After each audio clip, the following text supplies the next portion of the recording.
Try it out now. Come on. Yo. That is it. Konti na lamang. Ayos na, ayos na. Homer, what are you doing? Stop it! Ano ka ba naman? Pati ba naman ang anak natin? Tinuturuan mo na kung ano mga kalokohan mo? Anong kalokohan? Ito ko noon, hanggang ngayon, ganito ko. Nagpakasal na nga tayo, ito pa rin ang tangang ko. Ano ba naman? Because I thought na magbabago ka. But you still act like a foolish child. When will you ever change, Apollo? When will you ever shut up? Wala ka nang ginawa kundi insultuhin. Maliitin ako! Dahil you are such a loser! Pinagsisisihan ko the day that I married you!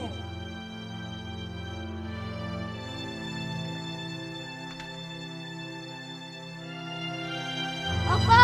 Hindi! No! No, sinaluma mo!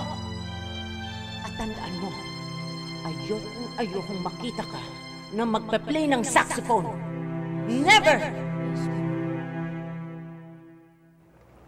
That was my last memory of him. Pagkatapos nun, hindi ko na siya nakita. Sabi ni Mama, sabi niya patay na daw siya. But I never saw his body. Mula nun.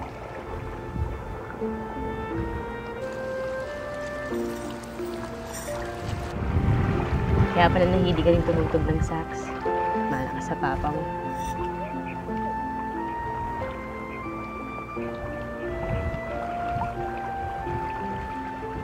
Oh.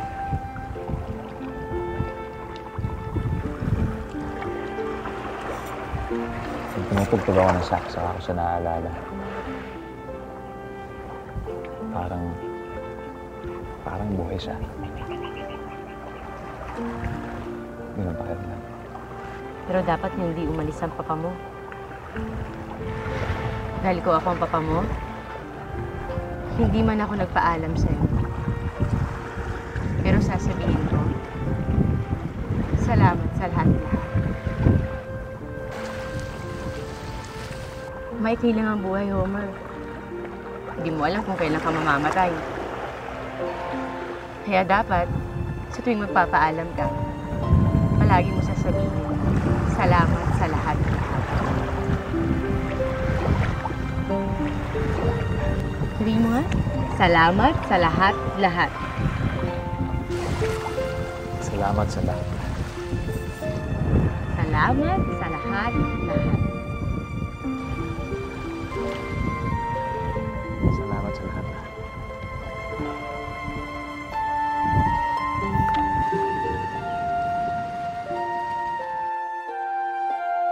Salamat sa lahat-lahat. Sabi mo? Salamat sa lahat-lahat. Salamat sa lahat-lahat.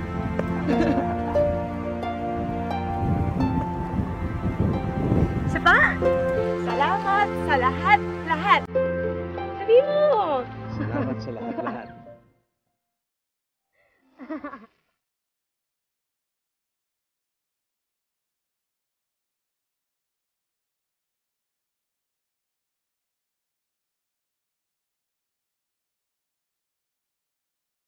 Salamat sa lahat-lahat.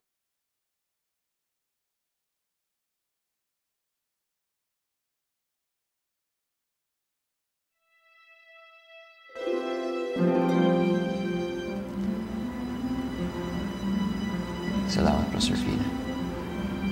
Salamat at dumating ka sa buhay ko. Salamat sa lahat-lahat.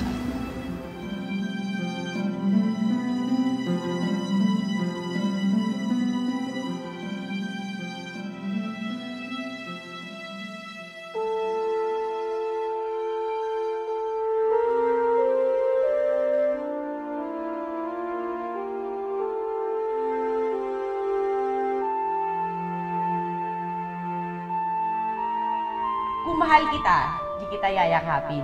Tsaka, iiwasan kita. Ba't mo naman ako iiwasan?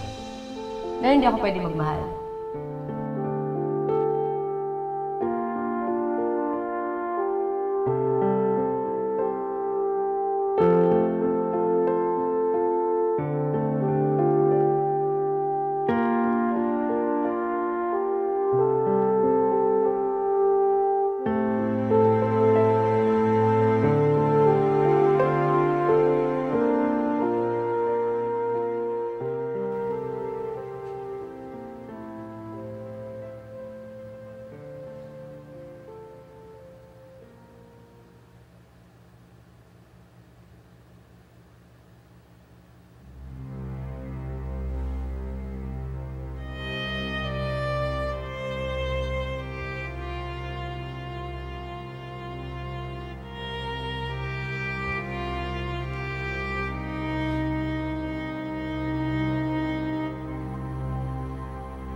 Serafina? Serafina? Ang toilets! Serafina!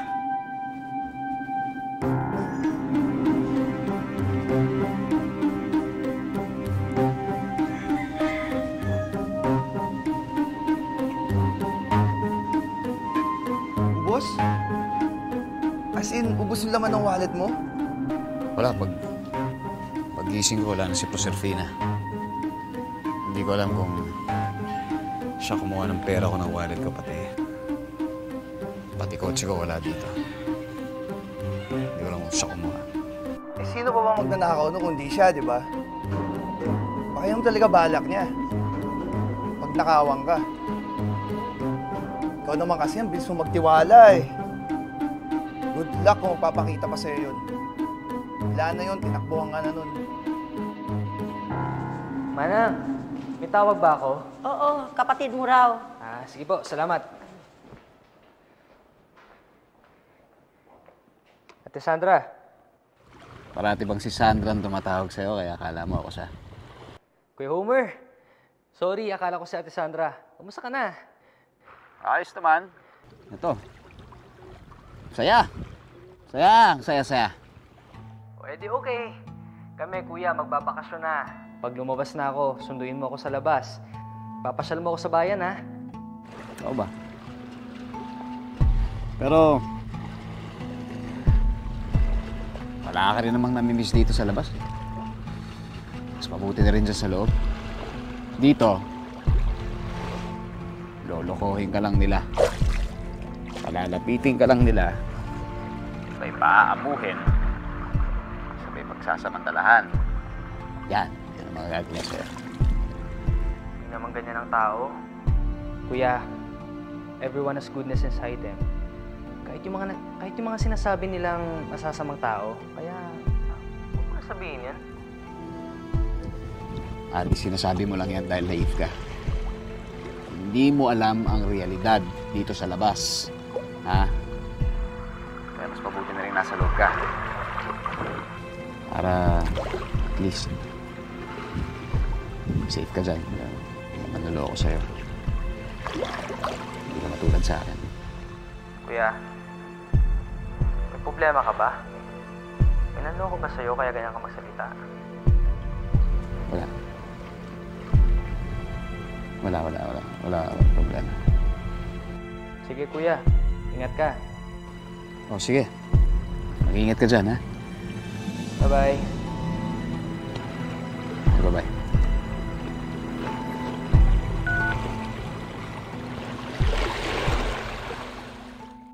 Marie, si Homer. Andito ba siya? Homer? Nasaan siya? Nasa meeting? Ay, ma'am, wala ho siya. Naka-leave po siya ngayon. On leave? Saan naman siya nagpunta? Ay, hindi ko ho alam, ma'am. Basta ang alam ko lang, nag-out of town siya. Pasensya na po, ma'am. Hindi po talaga namin alam kung nasa si Sir Homer. Opo. Sige po. Huwag ka magsasalita. Alam ko kung sino kausap mo. Si Helen, ano? Oo. Pero syempre, hindi ko naman sinabi talaga yung totoo, no? Kung nasan talaga si Sir Homer at kasama niya si Proserpina. Mabuti naman. Good girl. Ganyan nga, ha? Hindi ko naman maintindihan kung bakit yung si Homer ay loko-loko sa babaeng yun. Mukha nga po. Hindi naman. Harap pa.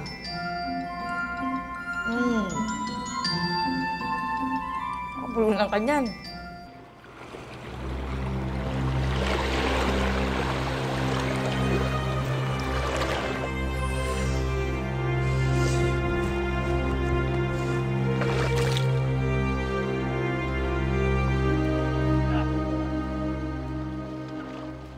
Bakit mo naman binabato yung dagat? Galit ka ba sa kanya? Serafina? Aba, sino pa ba? Si Proserpina!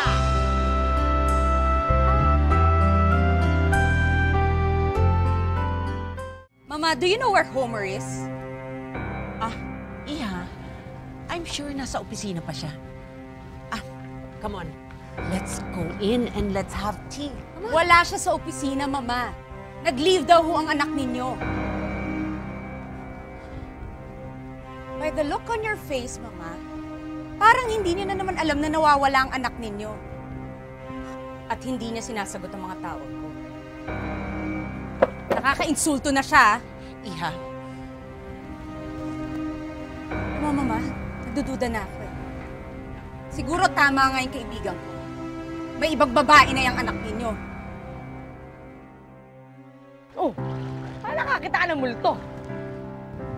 Akala ko ba umalis ka? Akala ko... umalis nga ako. Saan ka pumunta? Hinakaw ko yung pera mo, ah. Tapos hinarap ko yung sasakyan mo. Tapos hinaltak ko yung si Mang Tolits. Andali, ah. Mang Tolits!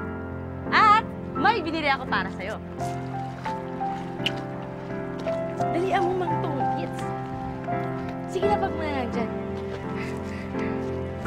Yeah. Dali eh. Ayan, oh. Ayan!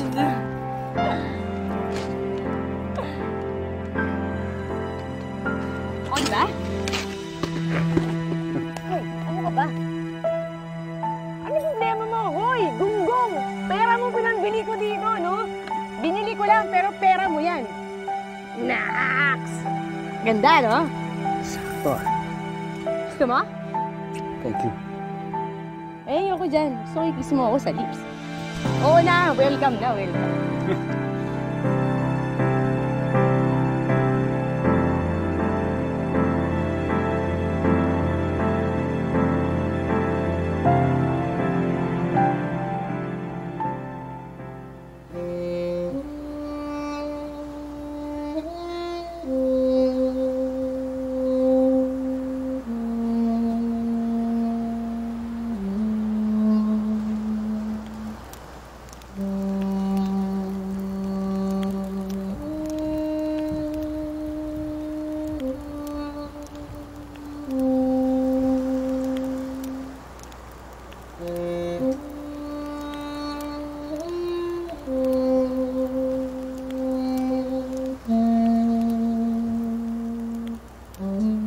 Alam mo yung saxophone, parang babae yan. Kailangan ingatan mo. Kailangan huwag mong kakalimutan, alagaan mo siya. At dapat nang gagaling sa kaluluwa mo ang paghinga sa kanya. Isang napakahalagang bagay. Kailangan paangamuhin mo siya para sumusunod siya sa iyo.